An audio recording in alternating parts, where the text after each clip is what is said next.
everyone, it's Lindsay. Welcome back to another video. Today I want to share with you some tips, tricks, and techniques on using with your watercolor pencils. I have to admit, watercolor pencils are still a little tricky for me, but I want to share some things that work for me whenever I am using them. The first thing that I want to go over is you have to use the right kind of paper. I tried watercolor paper on like mixed media paper and that kind of thing. These really work the best on watercolor paper and on the textured side of the watercolor paper. So I have Arteza watercolor paper here. They work beautifully with that. I also have the Canson watercolor paper. That's a little bit of a lighter watercolor paper. But I'm actually going to be using a new watercolor paper today, and that is the Ken Oliver watercolor paper. So I really love this one because it is super white compared to my Arteza watercolor paper. It also has a bit of a different texture, whereas the Arteza has more of a canvas texture. The Ken Oliver has more of a true watercolor texture. It also has a smooth side if you want to use that for stamping with a different project. Something else to consider whenever you are working with watercolor pencils is the water brush you are using. So you can use a regular watercolor brush that you dip in water. I prefer water brushes. That's what I prefer, but brushes are one of those things that's going to be different for each person. Also, a good pencil sharpener is something that you need when working with any kind of pencils, but watercolor pencils too. You want a nice sharp point. I love the one that I've used for about 5 years now, and I will have that link down in the description box below. So like I said, my watercolor pencils tend to work better on the textured side of the watercolor paper. I want to show you how they look on the smooth side though first, so I'm going to go ahead and test these out. As I am testing these out though, I want to stress that whenever you use watercolor pencils, you want to use a very light touch. Just like with regular pencils, you do not want to put an indentation into the paper. As soon as you do that, the pigment is going to get stuck in that indentation and you won't be able to blend it out.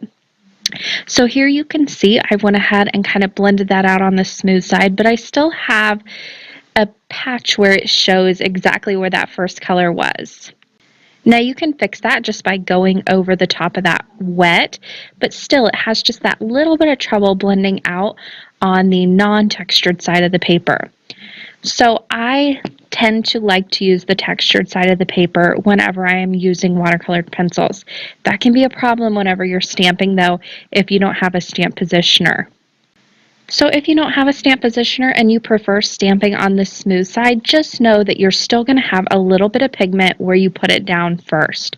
Now here is the textured side. I'm going to switch up the colors to a blue and just show you how this works on the textured side. I'm again using a very light hand and circular motions. You can see how light of a touch and how little pigment I am putting on the paper. But when I bring the water to it, it really brightens up that color and just kind of works out to where it becomes really vibrant. I'm also able to blend this pretty far out, and I don't have as harsh of a line where that first color was put down.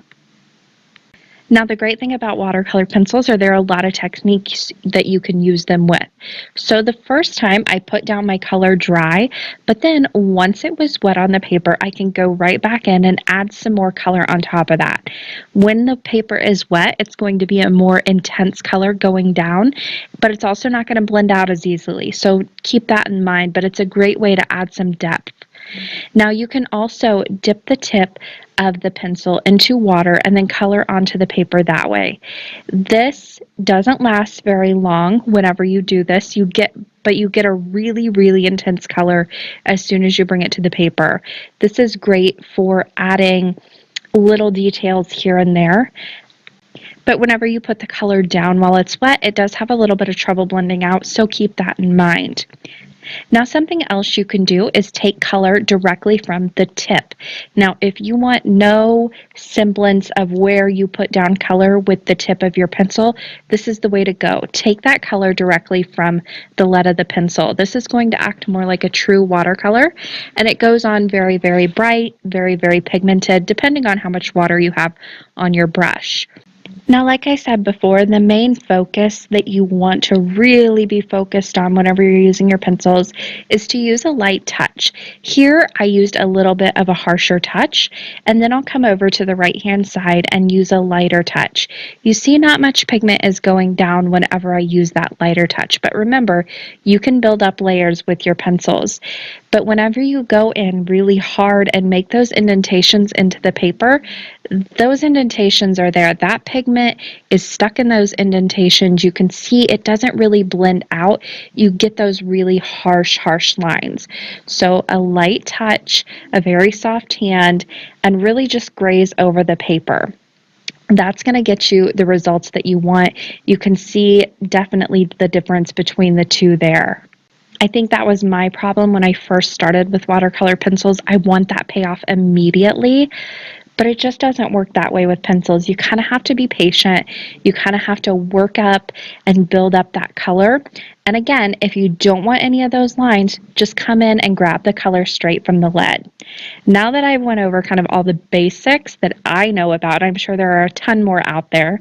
I am just a card maker though, but I'm going to go ahead and color on my project and use all of those techniques coloring in my little stamped image. So I am using the Martha Flowers stamp set from Clair Stamps. It has these beautiful large floral bouquets in it, and I'm going to use this one with the little feathers in it. I think they're adorable. Like I said before though, I am stamping on the textured side of the paper. So for that reason, I really prefer to use my stamp positioner. I'm using my Misty here. And you want to make sure that you're using the right ink whenever you stamp your images. I love the VersaFine Clair in Nocturne for stamping any image that I want to watercolor. You want to make sure that your ink is going to be waterproof. So just keep that in mind as you choose what ink to use as you stamp your image. I'm going to ink this up and stamp it down onto the left side of my card panel here. And this is the Ken Oliver watercolor paper that I'm stamping on. Again, stamping on that textured side. And because I'm using my Misty, I'm going to be able to stamp this 2, even 3, 4 times if I needed to. And I know it's going to be in exactly the same position. So you can see when I lift this up, not the greatest the first time, that's okay. I'll just ink it right back up and stamp it down again. I am getting a nice buildup of ink here, but that also means that I need to let it dry for a little bit. You can set this aside and let it dry completely, or you can hit it with your heat tool and give it a good heat set so you know it's not going to smear. Now it's on to the coloring. I'm going to start with the succulent off to the right hand side, and I am putting down the color where I want it the darkest, so right at the base of those leaves. I don't want to color in the entire area with the lead of the pencil. I just want the color where it's the darkest, because when I add the water to it, it's going to help spread that color out. And having that just on the place where I want it the darkest is going to give me a lot of different colors and a lot of different color payoff for just having one pencil on my project. Now once I had all of the color on the base of those leaves, I'm going to bring in my water brush. I don't have a ton of water on this. I like to dab it off onto a cloth before I bring it to the paper, and I'll just use whatever leftover water is on that to help fan out that color towards the ends or the tips of the leaves. And that is just one pencil, but it still gives me all those different gradients of that one color just by having the color placed at the base of the leaf and nowhere else. And remember, whenever I put this color down, I used a very light hand and used circular motions to put that color down. I didn't use a ton of pressure, and because of that, it's going to blend out really well and not leave any indentations on my paper. I still wanted to deepen up some of those areas, so while it was still a little damp, I'm coming in with my pencil again and adding that color. This is going to give me just darker places and really intensify that lead as it goes onto the paper, and it's going to create a really nice dark rich green, and I can still blend it out a little bit. It's not going to blend as easily as if it were dry, but it will blend out a little bit. Again, make sure you're using that light touch as you put it onto the paper. Now on each leaf, I also wanted to add a little bit of purple just to the tips of the leaves. You can see I started kind of doing that here, but I wanted it to be really saturated with color, and get a really good color payoff, but just in the tiniest little space. So what I did was I dipped the tip of that pencil in water and then brought it over and colored just in the tips of those leaves. That gives me that really, really rich and bold color. The thing is it doesn't last a super long time. Your lead doesn't stay wet for a long time, so you will need to keep re-dipping it, and then you'll kind of feel when the water runs out and when you need to go back in and re-dip, so you get that nice saturation of color. But that is the best way to get the most intense color in those really tiny areas. One thing you'll notice about my stamped image too is all of the areas that I am coloring in are relatively small. If you are just starting out with watercolor pencils and you're just trying to get a feel for them, I would suggest smaller images. Having large open areas to color in can be really intimidating.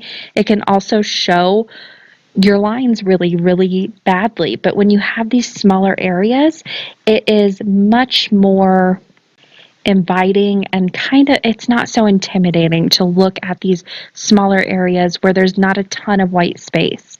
Having a large area with all that white space can just be too overwhelming, especially when you're just starting out with the coloring medium. So I went ahead and colored in all of the rest of the images just by coloring onto the paper and blending out those areas. Sometimes I added a little more darker areas with a darker color, but really all of the rest of those images I colored in the exact same way. I am going to show you the last kind of technique that I use with my watercolor pencils, and that is taking the color directly from the tip. Now you can use this to create some really intense colors, or you can use it to create some really nice washes like I'm using here. I wanted a nice blue kind of haze around this entire image, but I didn't want to come in directly from the lead because I didn't want any of those markings from the pencil that you can get. Even if you use the softest touch, I find that I still have some of those markings left over, no matter how soft of a touch I use and how well and how much water I use to blend that out. So when I want just that nice soft wash, I'll come in directly from the tip and use it kind of like I would a pan watercolor coming off of a palette. Just think of it like that. You're just taking it directly from the tip of the brush. Now, once that was done, that was all the coloring there was on this card. Super simple and easy to do, and relatively easy techniques. You just have to take your time and use that nice soft touch. And there it is. I'm really happy with the way this turned out, especially because I haven't played with my watercolor pencils in months. Really months. And I just did a little test practice on that succulent, and then I came in and colored in the entire image, and I'm really happy with the way this one turned out after not playing around with this coloring medium for a while. What I'm going to do to finish off this card is super simple too, but I wanted to share this little trick with you. I'm using the Hello Sentiment stamp set. It's a great sentiment stamp set that you can build up. I'm using that very scripty hello in the top right hand corner on that same panel that I did my coloring on. Now again, I stamped on my textured panel, and that was fine with my not solid images that kind of had a sketchy look to them to begin with. But this hello is pretty solid and pretty bold.